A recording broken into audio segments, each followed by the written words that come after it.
Hier avait lieu les débats fédéraux sous le thème Afrique-Canada, quelle perspective d'avenir? Le débat avait lieu entre Mélanie Joly du Parti libéral et Hélène Laverdière du Nouveau Parti démocratique. On vous laisse sur un petit extrait de ce qui s'est déroulé lors du débat.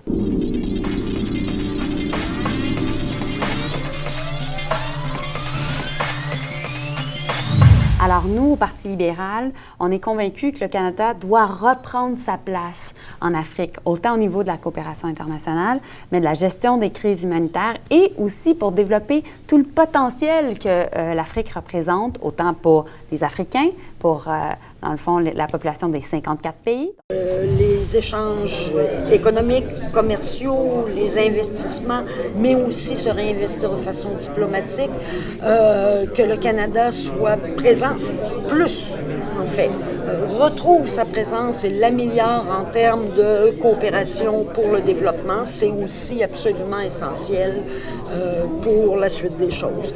L'Afrique est un continent tellement jeune, il faut travailler pour cette jeunesse, lui donner un avenir et de l'espoir.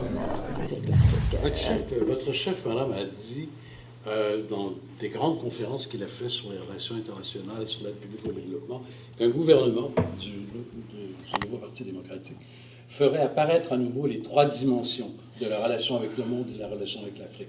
L'aide publique au développement, oui, l'économie et la diplomatie. Absolument, et ces trois éléments qui marchent main dans la main, et j'ajouterais même, sans vouloir contredire mon chef, j'ajouterais même la question sécuritaire. Parce que je pense que tous ces éléments sont interreliés. Je parlais un peu plus tôt de la République centrafricaine, par exemple. On sait que les camps de réfugiés dans les pays avoisinants sont des terrains de recrutement pour divers groupes comme Boko Haram et tout ça. Donc, quand on travaille au développement, quand on travaille à l'aide humanitaire, quand on travaille du point de vue commercial au développement économique ensemble, au développement économique, il y a un impact sur la question sécuritaire. Ce que j'ai toujours dit personnellement, ce qui est vraiment la philosophie du Nouveau Parti démocratique, c'est que quand le monde va bien, le Canada va bien aussi. Alors, c'est pas juste une question, c'est une question de se rendre compte qu'on est tous dans le même bateau à un certain niveau et que de travailler ensemble bénéficie à tous. Mais il faut le faire effectivement sur tous ces plans et sur le plan environnemental aussi parce qu'évidemment, les changements climatiques sont un défi. Oui. J'ai une question très précise. Est-ce que le NPD serait pour le maintien, l'enrichissement du Fonds d'investissement canadien en Afrique? Écoutez, certainement pour le maintien, et je pense qu'il faudrait mettre ça dans l'ensemble de la panoplie qu'on développe par rapport à l'Afrique. Mais c'est très important. Il faut travailler sur tous les fronts. Il faut travailler sur l'investissement. Il faut travailler aussi de l'autre côté. Je dirais, par exemple, nous, on propose d'avoir un ombudsman pour la responsabilité sociale des entreprises. Il y a eu des irritants, beaucoup sur cette question-là. L'industrie minière elle-même, je pense, voit d'un œil de plus en plus favorable le fait l'idée d'avoir un arbitre extérieur impartial, qui peut trancher, peut-être même parfois laver la réputation de certaines entreprises, parce qu'en ce moment, il y a très souvent un tollé, mais en même temps aussi pointer du doigt quand il y a des problèmes et que nos entreprises ne respectent pas leurs obligations fondamentales. Si je me tourne vers Mme Joly, vous avez tout à l'heure signifié, en parlant de Kigali, une autre dimension du continent africain, l'urbanisation, le fait qu'on va dans les 35-40 prochaines années, voir chaque ville africaine d'importance vraiment doubler, presque doubler de population. L'immense investissement que ça implique pour offrir tous les services qu'une ville doit offrir. Mais vous venez de vous représenter un parti politique qui a une longue tradition d'un lien, la création, du maintien, du développement, du lien politique du Canada avec l'Afrique. Vous avez évoqué tout à l'heure Le Conseil canadien. Le Conseil canadien, de M. Chrétien, bien avant déjà, M. Pearson nous a mis dans cette direction. Ensuite, ça a été développé, y compris par certains, comme M. Chrétien vient de le dire, par certains gouvernements conservateurs.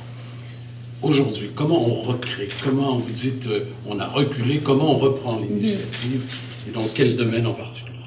Mais la beauté de l'affaire, en fait, quand on est en politique, c'est qu'on a des idées et le but, c'est de les réaliser. Alors, ça semble très simple ce que je viens de dire, mais c'est somme toute très compliqué. Et est-ce que, monsieur... Est-ce que oui, vous devez, parce que ce que je vais vous proposer est fort intéressant. La politique internationale du Canada a été longtemps fondée sur des valeurs qui étaient celles, en fait, de politique interne, mais qui étaient transposées à l'international, c'est-à-dire des valeurs de tolérance, de paix, de liberté, d'ouverture. Et ce que M. Harper a fait depuis les 9 dernières années, il s'est acharné à démontrer que le Canada était un pays qui était interventionniste d'un point de vue militaire, craintif par rapport à l'immigration et somme toute très conservateur dans ses valeurs. Et de ce fait, il a détruit 50 ans de legs du Canada dans le monde en tant que négociateur en chef de la paix. Et pour moi, ça va de soi que le Canada doit réépouser cette grande idée, voilà pourquoi je vous parlais de ça, cette grande idée d'être le négociateur en chef de la paix, c'est-à-dire, en anglais, je dirais « the honest broker of peace ». Pourquoi? Parce que le Canada, ça a été, à partir de Lester B. Pearson, qui est le premier ministre libéral dans les années 60, qui gagne un prix Nobel de la paix pour toutes sa vision et ses interventions pour faire en sorte qu'il y ait des forces de maintien de la paix à l'ONU. Plus tard, M. Trudeau a fait en sorte de pousser la diplomatie du dialogue, même en temps de guerre froide, avec Cuba, avec la Chine et plusieurs pays africains. Et encore plus tard, encore un autre premier ministre libéral, Jean Chrétien, qui a fait en sorte de refuser d'intervenir militairement en Irak. Bien sûr, ça ne touche pas en soi l'Afrique, mais qu'est-ce que ça fait? C'est qu'au cours des 50 dernières années, depuis Pearson, le Canada, sous l'ère libérale, était une partie prenante importante de la gestion des crises humanitaires dans le monde, notamment en Somalie.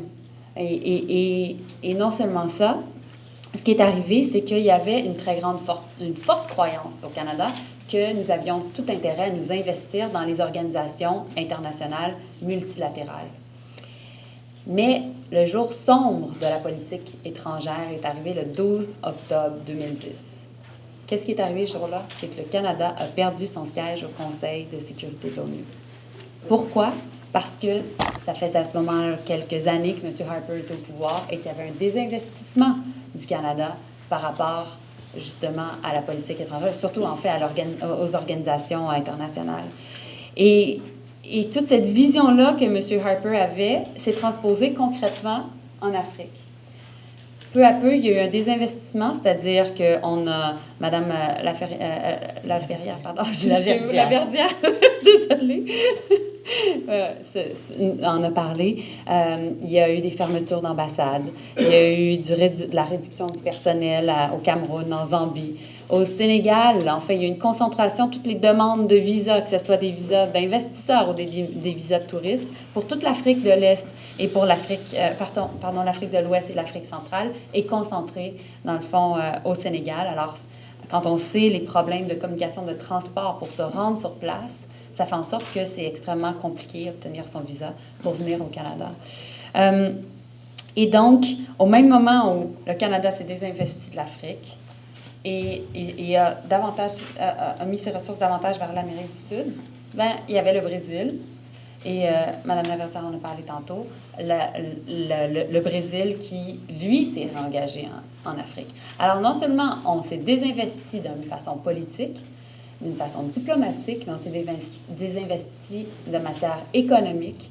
Et ce que ça fait en sorte qu'on a perdu des opportunités et qu'on a c'est tout un travail de refaire nos liens avec l'Afrique pour avoir davantage d'intelligence, en fait, sur le terrain, mais regagner la confiance peu à peu et aussi pouvoir voir les opportunités et participer à cette croissance économique qui va arriver parce qu'il y a croissance démographique et urbanisation.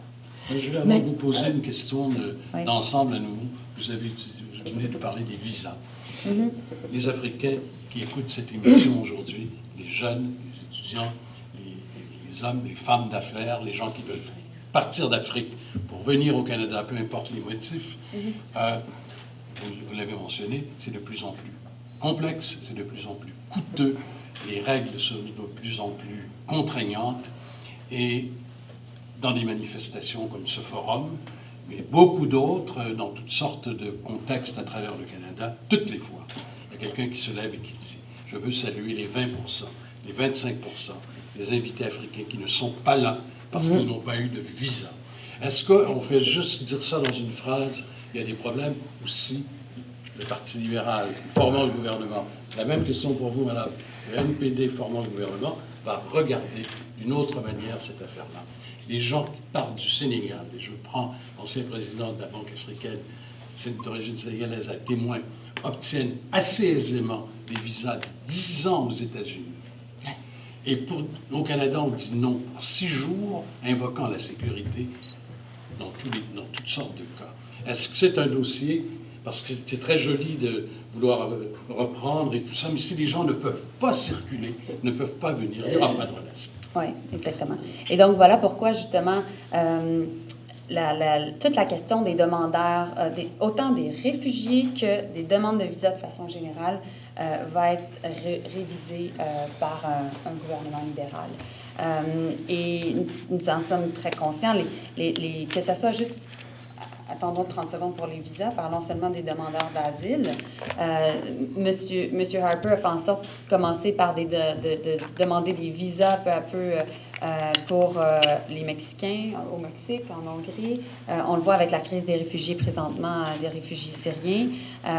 Et nous le savons, au Parti libéral, juste dans un contexte de Syrie, on ne parle pas d'Afrique, mais nous sommes en faveur de 25 000 nouveaux réfugiés. Donc, nous savons très bien que l'argument de la sécurité est utilisé autant en termes au niveau des demandeurs d'asile que pour des demandes de visa touristes et d'investisseurs.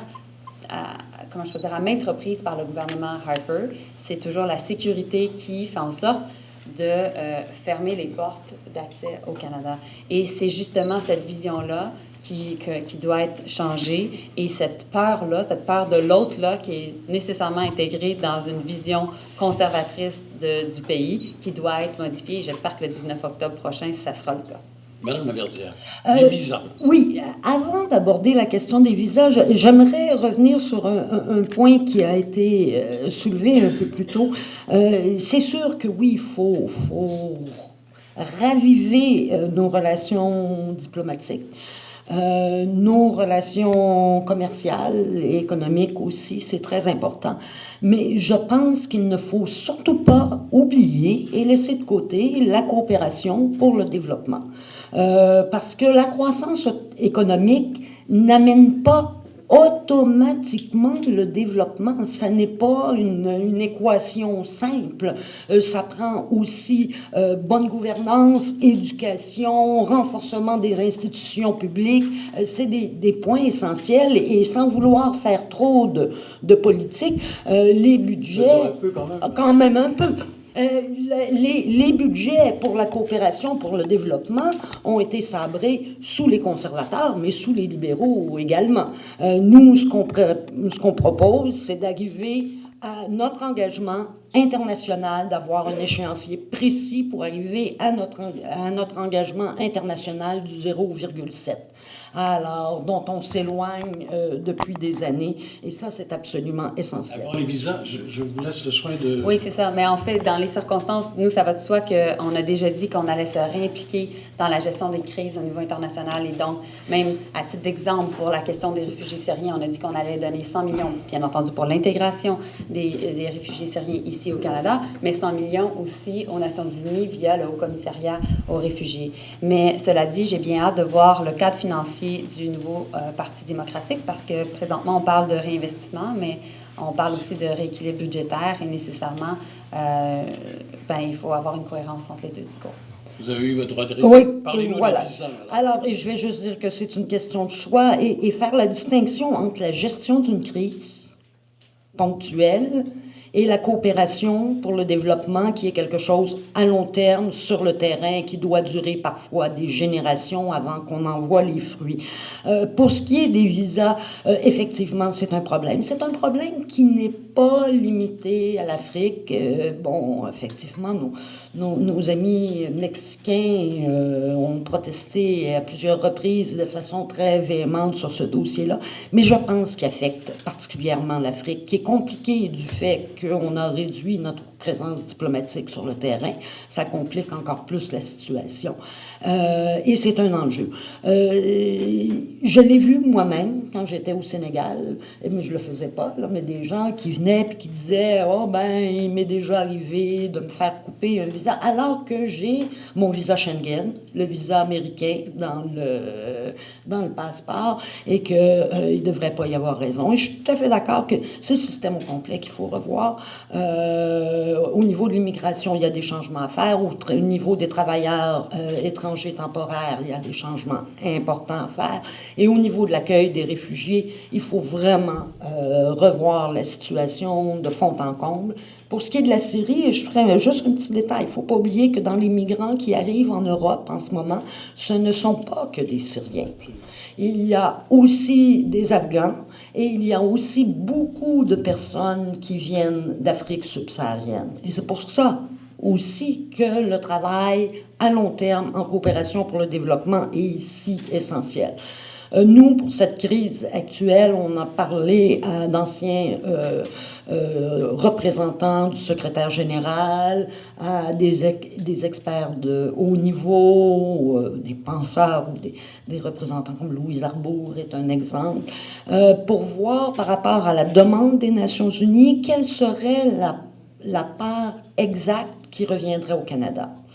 Et on arrive au chiffre, bon, on propose 10 000 d'ici la fin de l'année, et après ça, 9 000 par année, c'est en proportion la part qui devrait revenir au Canada. Et si le Canada fait sa part, il sera aussi mieux placé pour demander à d'autres de faire la leur également. J'ai l'impression, toutes les deux, quelque part, que vous nous parlez des réfugiés, de ce qui se passe en Europe en ce moment. Il y a peu de réfugiés en Europe. Il y en a 10,5 millions en Afrique. Il y en a 3,5 millions. 10 millions, pardon, en Asie, 3,5 millions en Afrique. Et il y en a un peu moins de 700 000 en Europe. Mais comme les images qui nous viennent sont uniquement les images d'Europe, on est pris là. Mais je voudrais relier deux éléments que vous avez évoqués. Vous avez tout à l'heure parlé de la tradition du Canada. Moi, je me rappelle d'avoir vu des premiers ministres du Canada, peu importe les partis politiques, avec des leaders africains, poser la question du développement que vous venez de poser. Comment, sur l'enfance, sur d'autres sujets, les mines, par exemple, et d'autres sujets. Moi, ce que j'observe, c'est que la société canadienne, les milieux d'affaires, les investisseurs, les universités, les villes du Canada sont restés en lien avec l'Afrique. Les milieux de l'éducation sont restés en lien et que le gouvernement s'est désengagé. Et le gouvernement se désengageant, la société civile, au sens strict du terme, les ONG se sont retrouvées en grande difficulté. Je voudrais vous poser la question suivante. Quand on regarde l'Amérique latine, stabilité plus ou moins de la population. Quand on regarde l'Asie, légère diminution de la population. On parle dans les 25 prochaines années. Diminution de la population en Europe. Maintien plus ou moins de la population aux États-Unis. Doublement de la population en Afrique. 2,2 milliards. Est-ce qu'il ne faudra pas, à un moment donné, avec les Africains, évidemment, qui posent eux-mêmes le problème aujourd'hui, il ne faudra pas qu'il y ait des initiatives de grande ampleur qui soient faites? Vous avez évoqué la nécessité d'investir dans le développement, vous avez parlé des villes. Il y a un ensemble considérable de choses qui devront être faites par le continent pour accueillir ce 1,2 milliard de nouveaux Africains qui vont naître dans les 30, c'est énorme, dans les 30-35 prochaines années.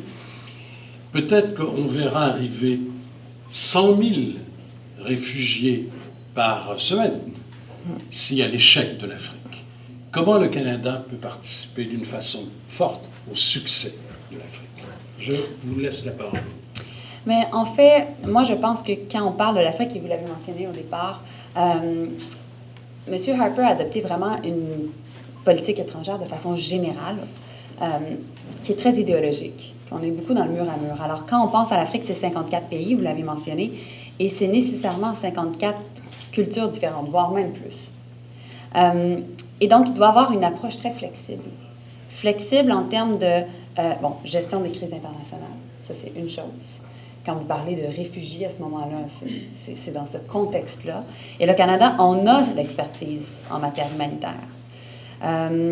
Et en même temps, c'est de s'assurer de pouvoir saisir les opportunités et parce qu'il y en a du progrès en Afrique. Il y a beaucoup de progrès en Afrique. Au niveau il y a, Madame la rapporteure en a parlé tantôt, au niveau de la démocratie, au niveau aussi de l'instruction. Donc, on voit que peu à peu, il y a des opportunités à saisir et dans ces circonstances-là, le Canada doit pouvoir arriver avec une politique flexible en fonction des pays et en fonction des intérêts du Canada, mais aussi des intérêts de la communauté internationale. Parce que quand on parle de crise internationale, mais le Canada ne peut pas penser que c'est en fonction que de ses intérêts. C'est en tant que bon citoyen, comment je peux dire, du monde global qu'on agit. Mais quand on arrive et on est dans un contexte d'affaires, on est dans un contexte d'investissement, mais à ce moment-là, c'est une rencontre des intérêts. Et c'est à ce moment-là qu'on peut attirer de l'investissement, amener du capital humain, du capital financier. Et donc, voilà, moi, je pense que... et comment on peut le faire? On peut le faire en faisant en sorte d'investir en coopération internationale, on l'a déjà fait par le passé, mais aussi s'assurer concrètement de faciliter les demandes de visa, s'assurer, par exemple, au Parti libéral du Canada, on a déjà annoncé un grand plan d'infrastructure. Et de ce plan-là, de 90 milliards, on veut faire en sorte d'avoir 20 milliards pour les infrastructures vertes. À partir du moment où le Canada décide de transformer sa politique industrielle pour, comment je peux dire, investir dans des énergies qui ne sont pas nécessairement en lien avec tout ce qui est combustible fossile, bien, on a cette expertise-là aussi qu'on peut exporter à l'étranger et qui pourra bénéficier à l'Afrique aussi. Donc ça, c'est qu'un exemple, mais c'est un exemple qui peut être très porteur, autant pour le Canada que pour l'Afrique. Madame la Verdière. Oui, écoutez, je pense que cette explosion démographique-là présente, je sais que ça fera cliché un peu, mais à la fois des dangers réels qu'il ne faut pas se cacher. Comme vous disiez, si à un moment donné, c'était 100 000 migrants par jour qui arrivaient sur les rives de la Méditerranée, mais des opportunités aussi. Et c'est pour ça que, au-delà du traitement des crises, et entre le traitement des crises et les opportunités d'affaires, il y a des enjeux très sérieux sur lesquels il faut travailler avec les Africains eux-mêmes. Toute l'infrastructure multilatérale, la bonne gouvernance qui est absolument essentielle et qui sert non seulement au développement, mais qui sert aussi aux intérêts des gens d'affaires et des investisseurs canadiens. Ça va main dans la main.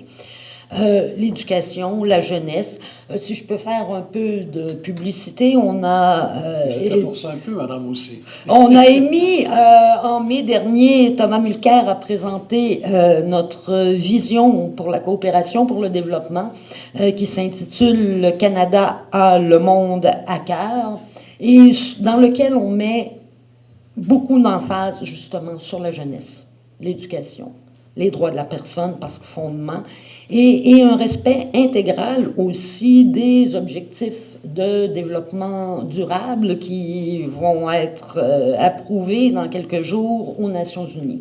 Alors, il est absolument essentiel, dans un domaine comme celui-là, comme la crise des migrants que nous vivons actuellement, qu'il y ait une étroite coordination internationale. Il faut travailler tous ensemble, mais quand je dis tous ensemble, c'est pas juste le G7 dans sa tour un peu d'ivoire.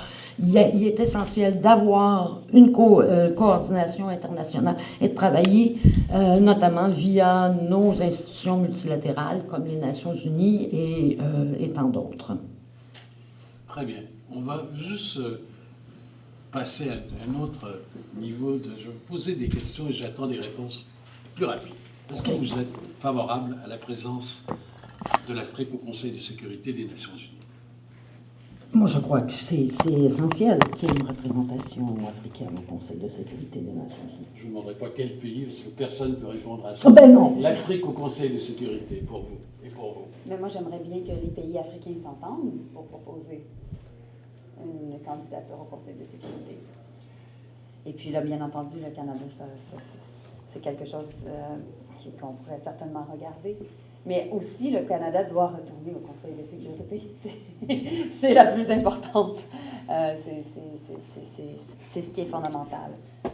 Mais au-delà de ça, moi, je pense que je veux juste être claire à ce niveau-là.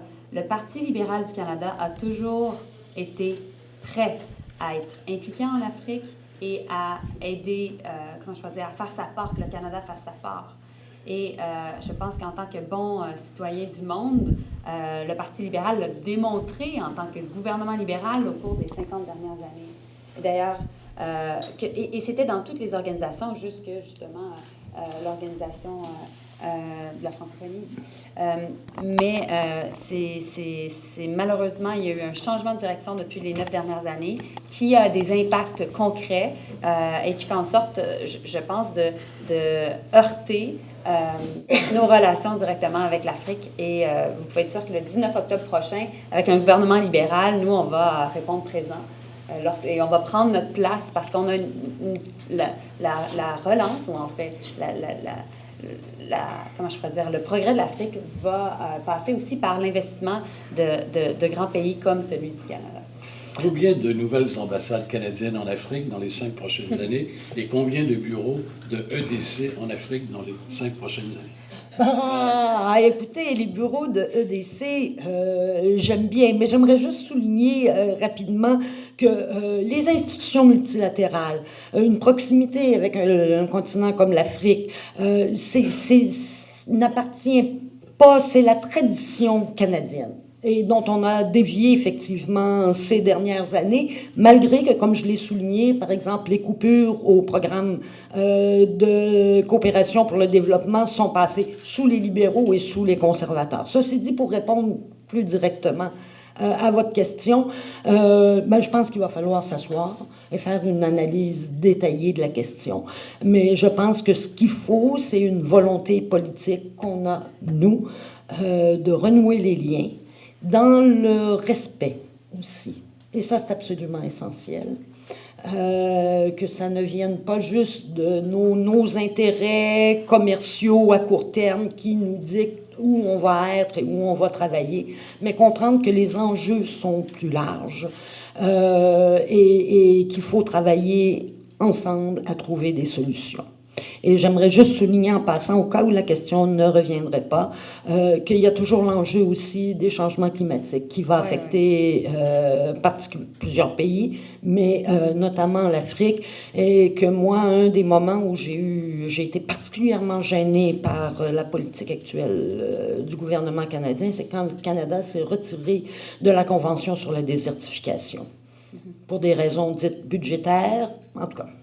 Alors qu'avec la publicité qu'on a payée pour la guerre de 1812, on aurait pu payer notre participation à la Convention pendant 3 siècles, je crois. Bon, voilà, je m'excuse. Parfois, il m'arrive de m'emporter un peu. On va vous expliquer un jour dans une longue émission que le Canada était en guerre en 1812 contre les États-Unis, mais c'était un autre débat. Combien d'ambassades nouvelles dans les 5 prochaines années et combien de bureaux d'ADC sur le continent? Mais en fait, pour moi, ça va de soi que pour démontrer l'importance de la diplomatie et du smart power, le Canada va devoir réouvrir des ambassades ou du moins réinvestir dans son personnel diplomatique. Donc, je ne suis pas capable de vous donner un chiffre, je ne suis pas capable de vous donner, et ça serait maladroit de ma part, même si ça serait très intéressant si je vous en donnais un. Mais moi, je pense que c'est une question de symbole. C'est une question de montrer à quel point on réinvestit en diplomatie. Et il faut dire que le Canada a coupé dans des ambassades et plusieurs pays ont coupé dans des ambassades à travers le monde. Le Canada n'est pas le seul. Mais on se rend compte qu'il n'y a rien comme la connaissance sur le terrain. Il n'y a rien comme nos diplomates, nos équipes sur place pour savoir qu'est-ce qui se passe. On a longtemps pensé qu'à cause de, dans le fond, la démocratisation de l'accès à l'information, à cause des technologies, on était en mesure d'avoir accès à beaucoup d'informations. Mais somme toute, c'est les êtres humains qui nous donnent l'information. Et sur le terrain, bien, quand on n'a personne qui nous représente, bien, nécessairement, on peut être appelé à prendre des mauvaises décisions ou passer à être dans l'inaction. Et c'est le cas avec l'Afrique. Il y a des pays qui vont fermer les ambassades, vous avez raison. Madame la Présidente, tantôt, nous rappelait qu'il y a eu des pays comme le Brésil qui ont ouvert, et un pays comme la Turquie, qui avait 7 ambassades en Afrique, a l'ambition d'en avoir 52. C'est quand même extraordinaire. Pour une raison simple, nous disent les Turcs. Le quart de l'humanité va être sur ce continent dans 30 ans. Alors, j'imagine que le Canada devrait, à un moment donné, dans les équilibres que vous évoquez toutes les deux, penser que le quart de l'humanité va être africaine dans 30 ans, 35 ans. Autre question rapide, question mais réponse rapide. Le Premier ministre actuel du Canada, je regrette que les conservateurs ne soient pas là pour défendre leur bilan, on les a invités, ils ne sont pas venus. Le Premier ministre du Canada a été très clair à un moment donné, durant cette campagne électorale, pour dire qu'il allait doubler les budgets que son gouvernement consacrait à la question de la reconnaissance des diplômes des immigrants qui viennent au Canada, qui sont choisis sur la foi de leur diplôme, et dès qu'ils franchissent le pas de porte du Canada, leur diplôme ne vaut plus rien. Il y a un vrai problème là? Ah oui, il y a un problème. Oui, allez-y. Ah oui, il y a un problème énorme. Nous aussi, mon collègue Paul Bloor avait présenté un projet de loi privé sur le sujet pour faciliter la reconnaissance des diplômes. C'est une perte pour tout le monde. On parle parfois des win-win situations. Ça, c'est une lose-lose situation. C'est une perte. Écoutez, il y a des mois, il faut travailler avec les provinces. C'est sûr. C'est absolument essentiel. Il faut faciliter parce que souvent le processus lui-même de reconnaissance du diplôme étranger est coûteux, long. Il faut apporter un appui concret aux personnes pour régler ça. Parce que c'est ça. Autrement, c'est une perte pour l'individu, c'est souvent une perte pour sa communauté dans son pays d'origine, puisqu'on sait que bien des gens aident leur famille dans le pays d'origine, et c'est une perte pour la société canadienne. Alors, c'est une situation auquel il faut absolument faire face. C'est la reconnaissance des diplômes, en fait, est un sujet. Moi, en Cartierville, vous savez, il y a 50 différentes communautés culturelles. C'est le coin où vous vous présentez. Oui, voilà, c'est la plus belle circonscription. Donc, c'est ça. Et puis, ce qui arrive, c'est que, donc, j'en entends beaucoup parler. Vous savez, en matière de reconnaissance des diplômes, normalement, c'est les provinces au Canada qui ont cette compétence-là. Mais qu'est-ce qu'on peut faire? C'est que le fédéral, on peut travailler avec les provinces et surtout avec les ordres professionnels. Parce que le problème, c'est les ordres professionnels qui ne reconnaissent pas nécessairement les diplômes à l'étranger. Je vous interromps, je m'adresse à vous deux. Ça fait 25 ans. Oui. Mais là, je vous arrive avec une piste de solution. Et les provinces et les ordres professionnels, sauf l'Ontario qui a beaucoup bougé, ne bougent pas. Alors, on fait quoi? Mais moi, je pense aussi qu'on doit, que les provinces et les ordres professionnels doivent développer des nouveaux parcours d'intégration. C'est-à-dire que dans la mesure où il y a peut-être pas reconnaissance complète du diplôme, que la personne qui arrive et qui migre ici n'a pas besoin de refaire complètement toute sa scolarité. Parce que présentement, c'est quitte double. C'est soit qu'on est reconnu ou soit qu'on doit refaire complètement toute sa scolarité. Et je pense qu'il pourrait y avoir une certaine adaptation. Et aussi, il faut valoriser l'immigration. Parce que je le vois aussi avec plusieurs communautés de différentes confessions religieuses. Il y a parfois une certaine réticence de la part de la communauté d'accueil. Et donc, j'en vois des ingénieurs, des chimistes, des personnes très éduquées qui sont en Cartierville et qui, malheureusement, n'arrivent pas à se trouver de l'emploi. Alors même ils sont membres d'un organisme, d'un ordre professionnel. Alors, donc, c'est toute la question de la valorisation de la diversité et ultimement de la lutte au racisme. Le gouvernement actuel, oui, allez-y. Sur cette question, oui, effectivement, ça fait 25 ans qu'on en parle et que rien ne bouge. Alors, je vous dirais, sourire en coin, peut-être qu'il faudrait essayer un nouveau gouvernement. Vous pensez à qui, madame?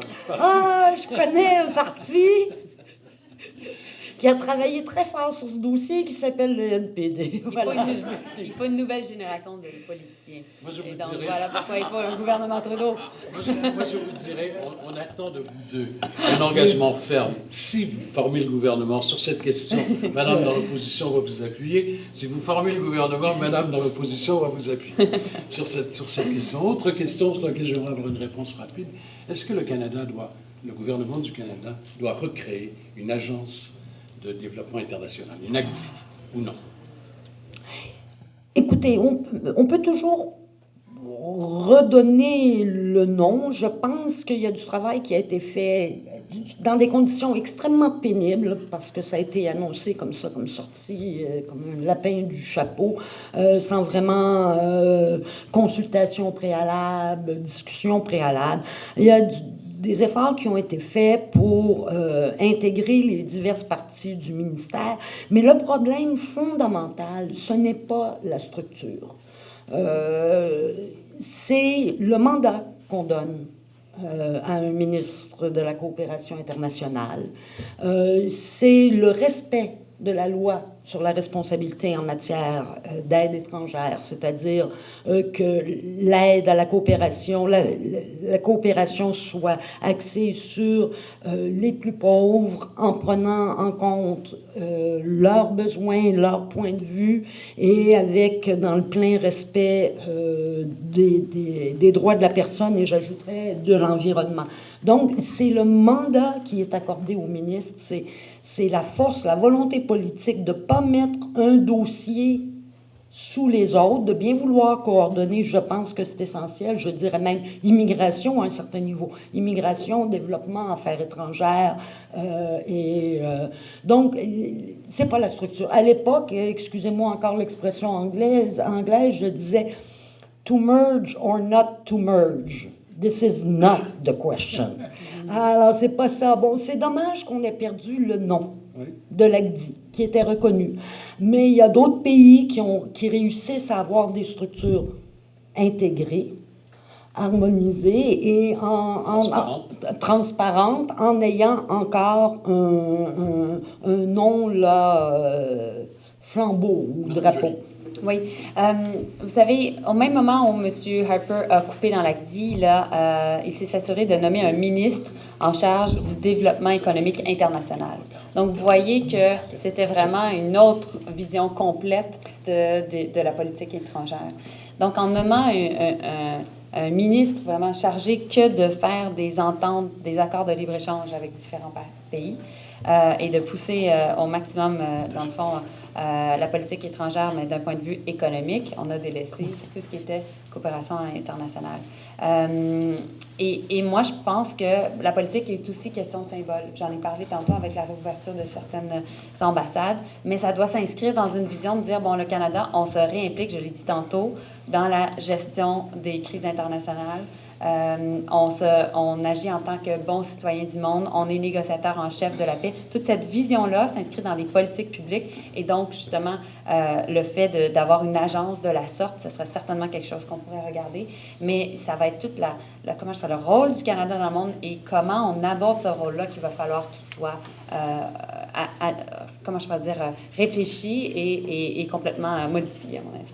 Merci beaucoup. En terminant, puisqu'on a déjà passé 1 heure ensemble, on a appris plein de choses, je crois, et merci beaucoup. Je voudrais vous donner chacune 1 minute et demie, 2 minutes, pour vous adresser aux Africains qui nous regardent et leur dire quel est votre sentiment par rapport à ce qu'ils vivent, par rapport à la relation que vous souhaitez que notre pays ait avec eux. Voilà. Oui, alors, j'aimerais commencer cette minute par souligner qu'il y a aussi des éléments importants de notre relation dont on n'a pas eu le temps de parler, c'était trop court, comme les relations culturelles, les relations scientifiques, les relations de personne à personne, je crois fondamentalement. les relations de personne à personne comme moteur de la diplomatie, comme moteur des échanges commerciaux, ça commence souvent par des gens qui se rencontrent. Alors oui, j'espère que le Canada va renouer, renforcer ses liens avec l'Afrique, que je mets toujours entre guillemets, je dirais les Afriques, je pense que je préfère ça. On a un grand capital de sympathie mutuelle, on a des relations historiques extraordinaires et je pense qu'on a une entente humaine, justement, qui est importante et sur laquelle il faudrait capitaliser. Alors, merci encore. Et puis, bon, comme le thème cette année, c'est le Sénégal, Djeridjef. Très bien, merci beaucoup, Madame Joly.